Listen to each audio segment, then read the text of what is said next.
আসসালামু আলাইকুম। আমি ডাক্তার মোহাম্মদ নেফার রহমান, সহকারী অধ্যাপক পেডিয়াট্রিক নিউরোসার্জারি বিভাগ, national institute of neurosciences and hospital এবং chief consultant Bangladesh paediatric neuro care centre. আজকে কথা বলবো শিশুদের একটি জন্মগত সমস্যা এনকেফালোসিল রোগ নিয়ে। এনকেফালোসিল রোগ হলো শিশুদের একটি জন্মগত সমস্যা, যে ক্ষেত্রে আমরা দেখে থাকি বাচ্চার মাথার সামনের দিক দিয়ে নাকের এখানে সংযোগস্থল দিয়ে দেখা যাচ্ছে একটা ফোলার মতন বের হয়ে আসছে, অথবা দেখা যাচ্ছে এই দিক দিয়ে বের হয়ে আসতে পারে, এই দিক দিয়ে বের হয়ে আসতে পারে, অথবা পিছনের দিক দিয়ে একটা ঝুঁটির মতন চুলের খোপা থাকে, চুলের খোপার মতন কোন একটি টিউমার বের হয়ে আসছে। এটাকে আমরা আমাদের ডাক্তারি পরিভাষায় এনকেফালোসিল রোগ বলি। এই এনকেফালোসিল রোগের সঠিক চিকিৎসককে, যেহেতু শিশুদের এই রোগটা হয়ে থাকে, বাচ্চার বাবা মা অনেক সময় জানে না বাচ্চাকে নিয়ে তারা কোন চিকিৎসকের কাছে যাবে এবং কোন চিকিৎসকের কাছে গেলে তার বাচ্চা সঠিক চিকিৎসা পাবে। এই নিয়ে তারা বিভিন্ন চিকিৎসকের দ্বার প্রান্তে দৌড়াদৌড়ি করে অনেক সময় দেরি করে যখন আসে, তখন দেখা যাচ্ছে বাচ্চার সুস্থ হওয়ার সম্ভাবনা অধিকাংশ ক্ষেত্রে কমে যায়, অথবা দেখা যাচ্ছে অন্যান্য এই উপসর্গের সাথে অন্যান্য উপসর্গও দেখা দিতে পারে।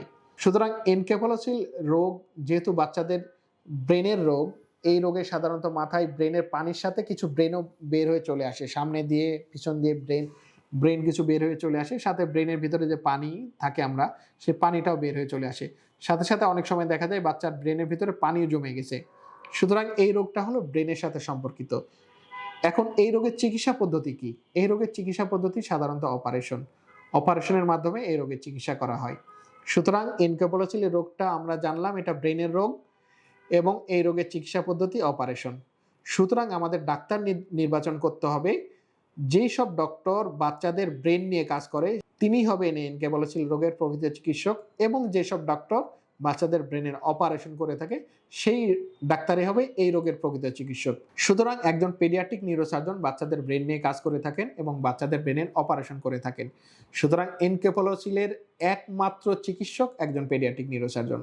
সুতরাং আপনার বাচ্চার যখন এই ধরনের সমস্যা হবে, আপনি যদি বিভিন্ন ডক্টরের দ্বারপ্রান্ত হয়ে ঘোরাঘুরি করেন, এতে আপনার অর্থনৈতিকভাবে ক্ষতিগ্রস্ত হবেন, শিশুর চিকিৎসা নিতে দেরি হবে, শিশুর সুস্থ হওয়ার সম্ভাবনা পিছিয়ে যাবে।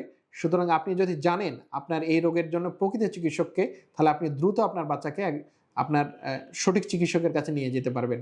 আমরা একটা শিশুর সুস্থতার জন্য 3টা বিষয় নিয়ে কথা বলি। একটা হলো সঠিক রোগ নির্ণয়, সঠিক চিকিৎসক নির্ণয়, সঠিক সময় নির্ণয়। সুতরাং আপনি আপনার বাচ্চার রোগ যদি সঠিকভাবে নির্ণয় করেন এবং সঠিক চিকিৎসক যদি নির্ণয় করতে পারেন এবং সঠিক চিকিৎসককে দিয়ে সঠিক সময়ে যদি চিকিৎসা সেবা নিতে পারেন, তাহলে আপনার বাচ্চার সুস্থ হওয়ার সম্ভাবনা অধিকাংশ ক্ষেত্রে বেড়ে যায়। বাংলাদেশ পেডিয়াট্রিক নিউরো কেয়ার সেন্টারে এনকেফালোসিল রোগের সকল প্রকার চিকিৎসা সেবা প্রদান করা হয়। ভালো থাকুক আপনার বাচ্চা, সুস্থ থাকুক আপনার বাচ্চা, সুচিকিৎসায় সুন্দর আগামী, এই প্রত্যয় বাংলাদেশ পেডিয়াট্রিক নিউরো কেয়ার সেন্টারে পথ চলা।